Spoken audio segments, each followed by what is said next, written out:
আসসালামু আলাইকুম দর্শক। আজকে আবারও ছাগলের খাবার আনতে যাব। তো এটা বরিশাল থেকে দূরে, এজন্য আগে তেল ভরে নেই গাড়িতে।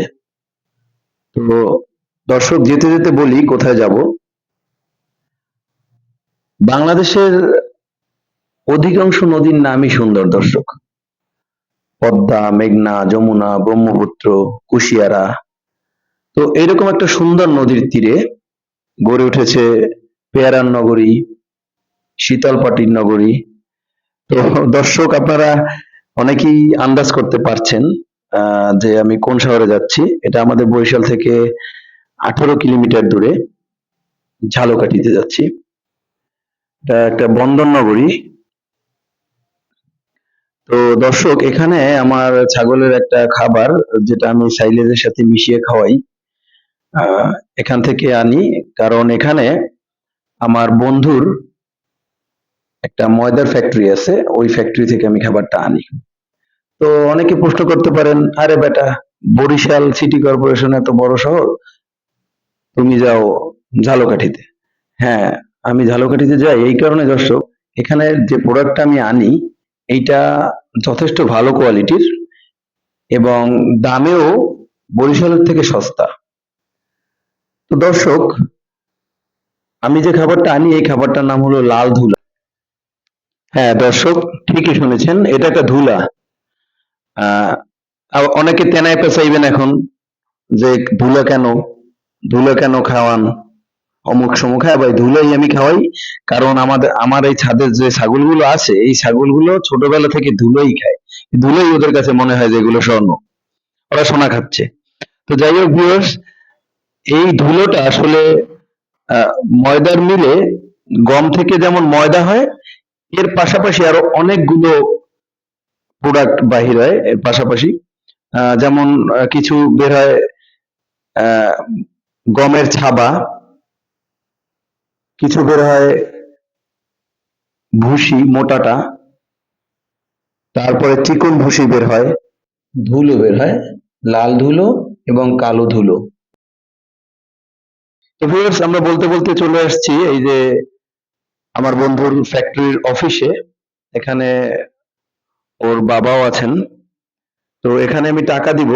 তো এখানে এসে একটা জিনিস যেটা হয়েছে, আমার অর্ডার ছিল 7 বস্তার, কিন্তু এখানে এসে 4 বস্তা পেয়েছি, আর বাকি 3 বস্তা নাকি ভিজে গেছে। আমার কপাল পুরোই খারাপ, কারণ এখান থেকে অটো ভাড়া কমসে কম 500-700 টাকা নিবে। তো আমার যত বেশি বস্তা নিতে পারতাম আমার তত লাভ হতো। এখন কিছু করার নেই। আহ ওদেরও তো আর দোষ না, ওরা আমার জন্য অনেক দিন অপেক্ষা করেছে, আমি আসতে পারিনি বৃষ্টিতে, আর আজকে তো দেখেছেন ভয়াবহ বৃষ্টি।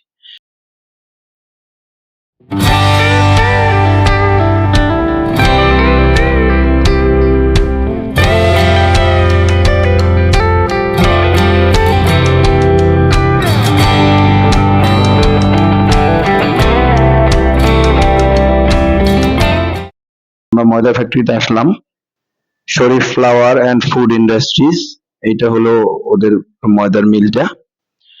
তো এখানে আমি ভিউয়ার্স কাগজ জমা দিয়েছি। কাগজ জমা দেওয়ার পরে ভাই আসছে, ম্যানেজার, উনি এসে এখন আমাকে এই ময়দার মিলের মধ্যে নিয়ে যাবেন। ওনাকে অনুরোধ করেছি যে ভাই আমাকে একটু ময়দার মিলটা দেখান, আমি কখনো ময়দার মিল দেখিনি, আমি আসলে আসিনি এর আগে। কারণ আমি যে খাবারটা খাওয়াই এইটা আমার বন্ধুই সবসময় গাড়িতে করে দিয়ে আসতো, কিন্তু এখন ওর ব্যস্ততার কারণে আসলে সময় পায় না, এই জন্য আমাকে আসতে হলো। তো ওনারা আসলে ভাইয়েরা যথেষ্ট ভালো। একজন নাম হলো রনি ভাই, খুবই ভালো মানুষ।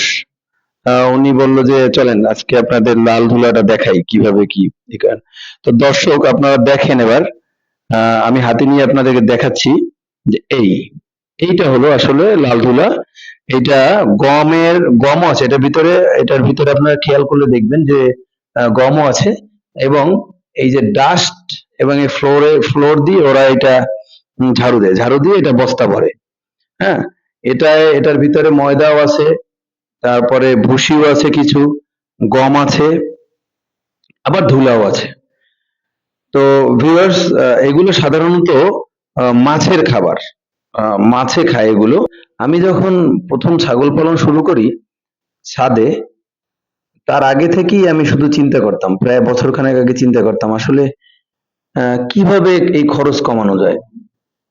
তো আমার মাথায় আসে না, কারণ আমি চিন্তা করলাম 55 টাকা হলো পাইকারি গমের ভুসি মোটাটা, তাহলে কিভাবে ছাগল পালবো?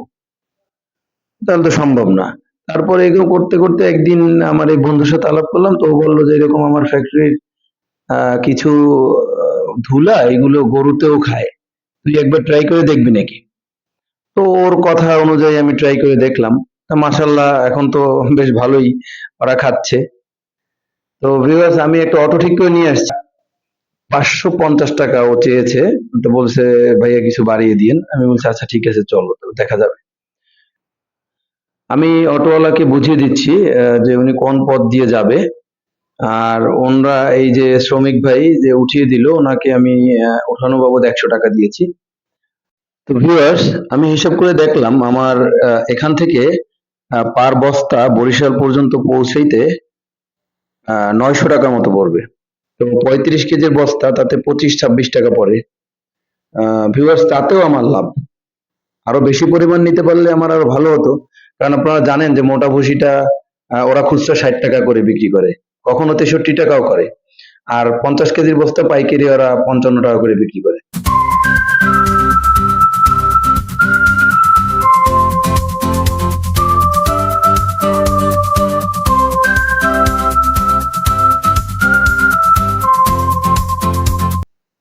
তো ভিউয়ার্স, বৃষ্টিতে বেশ ভিজেছি, ভিজে একদম কাক ভেজা হয়ে গেছি আজকে। তো খুঁজছি যে আশেপাশে কোথাও দোকান টোকান আছে কিনা, চাটা খাওয়া যায় কিনা। টং ঘর হলে ভালো হয়, টং চায়ের দোকান। তো সামনে একটা বাজার আছে, বিনয়কাঠি বাজার। আহ ওখানে থামার পরিকল্পনা আছে। আল্লাহই জানে জ্বর জারি না এসে পড়ে আবার। বলতে বলতে একটা বাজারে একটা টং চায়ের দোকান পেয়েছি, আমি টোস্ট দিয়ে ভিজিয়ে খাচ্ছি, এটা আমার খুব প্রিয় খাবার। তো ভিউয়ার্স, আমাদের বরিশালের আঞ্চলিক ভাষা আপনারা সবাই জানেন।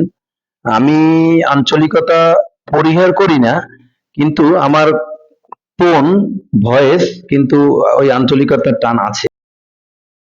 এই যে মসজিদটা দেখতে পাচ্ছেন, এটা হলো খুব বিখ্যাত একটা বরিশালের মসজিদ। শিকদার বাড়ি মসজিদ বলে এটাকে। অনেক পুরনো, আহ শাহী আমলের মসজিদ। তো ভিউয়ার্স, বলতে বলতে আমরা আমাদের বাসায় চলেও আসছি। এখানে আমার ভাইয়ের ছেলেরা আছে। এই যে ভাইয়ের ছেলেটা, ও আমাকে হেল্প করছে। ওরা ক্রিকেট খেলতেছিল, এর ভিতরে আমার অটো এসে পড়েছে, এই জন্য ওরা সবাই হেল্প করছে আমাকে। তো একসময় আমিও ক্রিকেট খেলতাম, খুব ভালো খেলতাম না, কিন্তু খেলতাম আর কি। তো ক্রিকেট দেখলে এখনো মনটা জানি কেমন করে ওঠে। তো ভিউয়ার্স, সামনে কঠিন সময়, আমার বস্তা আমাকেই উঠাতে হবে, কেউ আমাকে হেল্প করবে না। তো যাই হোক, সবাই ভালো থাকবেন, দোয়া করবেন, দোয়ায় রাখবেন।